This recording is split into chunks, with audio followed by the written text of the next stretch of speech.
So 26 was my highest amount. And this is not to brag, but rather to tell you what not to do. So let's go! Okay, so this was many years ago and I was just a young lad. And I was living in Florida at the time and I figured I'm gonna go ahead and cultivate my own.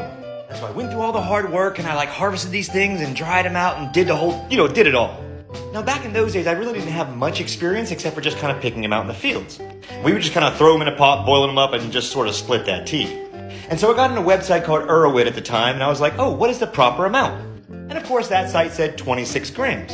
However, what I did not realize at the time was that it meant 26 grams wet and not dried.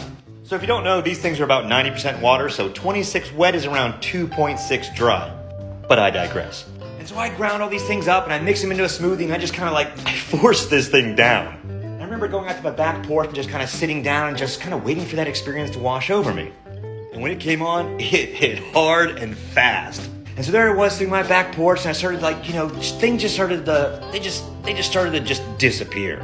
I mean, quite honestly, it's difficult to explain. The ground just kind of dropped away from me and I was sitting there just suspended in sort of nothingness. But nothing is still something. And this was just the void. So there I am traveling through space and time and the cosmos and doing this or that and really had no idea how long had passed. Now eventually I kind of came back into my body and started realizing what was going on. And I got super freaked out and I'm thinking oh, I'm in Florida and I'm gonna be busted. I'm gonna go to jail. And so there I was just kind of grabbing all these jars, grabbing all the little things and just, sprinkling them all through my yard. Now the funny thing is, my first degree was in horticulture, and so I had the picture-perfect backyard. I mean, the soil was rich, it was organic, and these things just started to flourish. Of course, I didn't realize it at the time. But many months later, they started popping up, and they were just here, and they were there, and I was like, oh, wait. And what I would do is I would cut them and harvest them and just kind of give them away to my friends. I was like a little mushroom fairy. But to get back to that experience, I ended up started coming down and went to the house where my wife was kind of working on a sewing project. And she knew I was entering into an experience, but we were kind of young at the time, and she just sort of let me do my thing.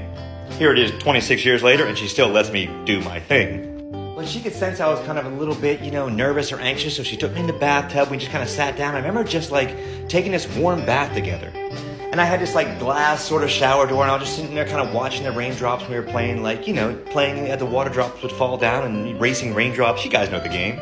I guess my point is I was definitely not prepared for that experience, and I mean, even today, I don't think I could handle that. It was definitely a mistake, and if you guys learn anything from my lessons, it's that's just overkill. And ultimately, your body can only produce and metabolize so much at one time anyway, which I think is maybe somewhere probably around 12 or 13 grams, depending on the person. So yeah, it was definitely the experience to end all experiences. Who would have known I'd become an entheogenic researcher and do these things nowadays? I mean, it's all about knowledge and learning from our mistakes. Anyway, as always, much love.